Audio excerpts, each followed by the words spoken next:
Hi guys, I'm Francesca. Welcome back to my YouTube channel. Today we are doing the second part in the Thanksgiving series. We are doing 2 main dish ideas for your vegan Thanksgiving table. I have some things to tell you afterwards, so make sure to stay tuned. But for now, let's hop right into the recipes.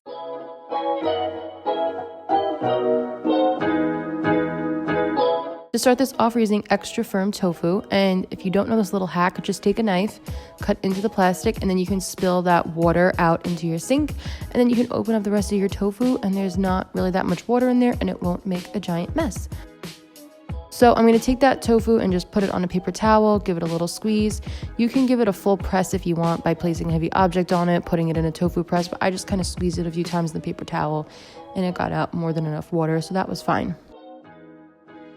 Then we're going to cut this. I just made nice sort of medium-sized rectangles. I cut it into 11 pieces. You can cut these as thick or as thin as you like, but I thought this was a good thickness.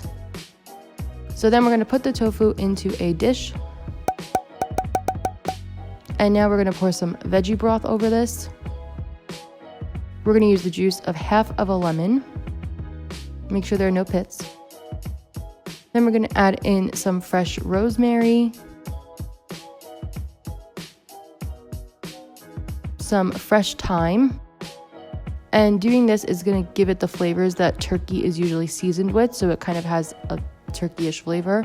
We're going to add in some oregano, seasoning salt, paprika, regular salt, pepper. We put a lot of seasonings on this, garlic powder, and a little bit of parsley. And then you're just going to pop the top on this, give it a little shake, make sure kind of all the tofu has some flavor on it. And then you can do this up to 2 days in advance, or you could do it the morning of, but the longer the tofu sits in this marinade, the more flavor it's going to have. So here I'm just making sure that all the tofu kind of has access to these flavors and moving them around just to make sure that it can all soak it up. And you can just go in the fridge like every hour and give it a shake and make sure that the tofu is just kind of all getting enough flavor on it. So just refrigerate this as long as you like. This is it after about 3 hours. I would suggest doing it for as long as you can. And then I'm just going to put it in some panko breadcrumbs and get the breadcrumbs on it. Just a light breading. It'll stick because the tofu is wet. And if there's any of the pieces of rosemary, I would take those off just because they're a little bit big.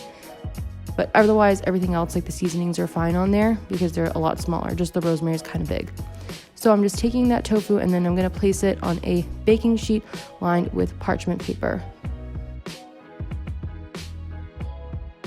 Then this is optional, but I did a little drizzle of oil on them, just kind of however, didn't really matter. And this just helps to get them more crispy. So we're going to bake these in the oven at 400 for about 20-ish minutes. Then I'm going to take that leftover marinade and I'm going to strain it out. We're going to use this to make our gravy because this is nice and seasoned now and it tastes really good. So we're going to add in 2 more cups of veggie broth and a 1/4 cup of flour, and you're just going to mix. You can add in more seasonings if you like. You can add in more salt. You can add in more pepper. I think I added in a little bit more salt, but that was pretty much it because it had a lot of flavor. And just keep cooking until it thickens. If you have any giant globs of flour, you can remove those. And if you want to make it gluten-free, just use cornstarch instead. So these are our tofu cutlets all done. They're so golden and beautiful. And then I just poured some gravy on top to make it look nice and pretty. If your gravy thickens as it's been sitting there, you can pop it in the microwave for a few minutes, heat it up, and also add some more water in or vegetable broth just to help thin it again. I added on some fresh thyme and some black pepper and lemon to garnish the dish, and I think this is beautiful. You could put, of course, stuffing with it, vegetables, anything from the other sides, but I just think it looks so good.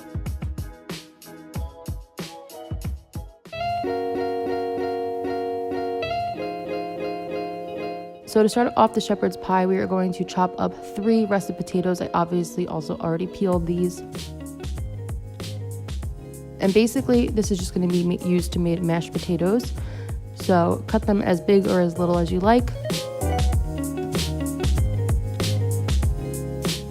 So I'm putting that into a pot, and then I'm going to cover this with water. If you watched my last video, you can also use non-dairy milk, whatever you have.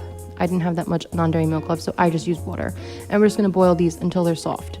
In a cast iron skillet, I'm going to add some oil, and then I'm going to add in some onion and carrots.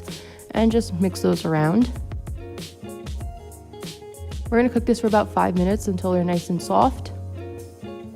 Then I'm gonna add in veggie broth, and we're gonna add in some flour, and we're gonna mix this all together to kind of make like a nice thick gravy, again, sort of like how we did before.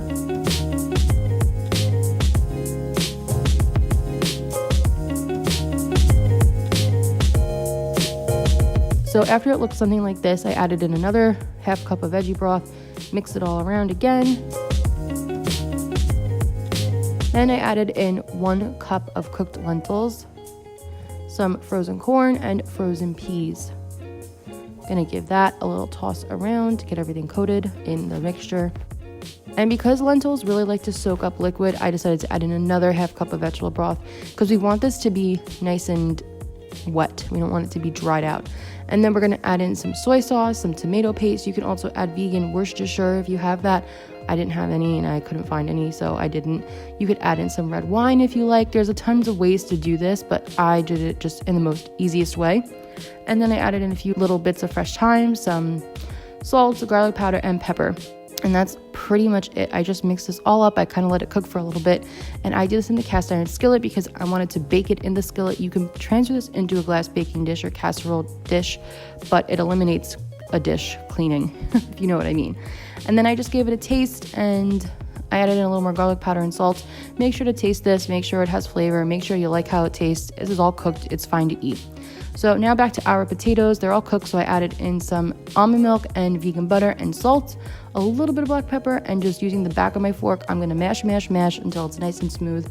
If you have a potato masher, your life will be a lot easier, but using the back of the fork works fine. As you can see, I got them nice and fluffy and whipped up. Exactly what we want. So now I just took some of the potato, put it on top to put a layer on top of the lentil base, but I knew I wanted to make it look extra fancy, so I ended up putting some of the mashed potatoes into a piping bag with a nice tip, and I just made little like flower-y kind of shapes on top. I don't know.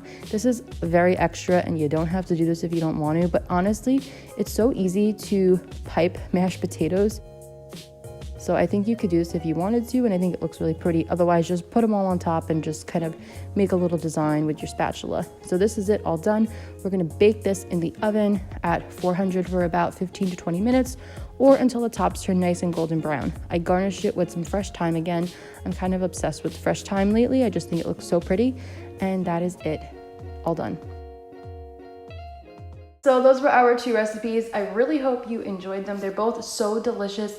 The breaded tofu with the gravy is just so good. You guys have to try that one. And the lentil shepherd's pie I think is perfect if you're having a Friendsgiving, if you're having Thanksgiving with non-vegans and you want them to try some vegan food. My boyfriend, who is not vegan, absolutely loved the lentil pie, the shepherd's lentil pie, and he ate the whole thing up. And actually he was like, I'm not even hungry right now. He's like, this just tastes so good. I just want to keep eating it. So first things first, thank you guys for 6,000 subscribers. So awesome. So happy. Second of all, my original idea for this series was to have 3 videos, but I am leaving tomorrow morning to go on vacation. So I'm not going to have time to film a recipe video, but there'll be a dessert idea for Thanksgiving, a really easy one on my blog. You can find the link for that down below after Monday. And then of course, as always, the full recipes are in the description box as well as on my blog. There'll be links for that down below.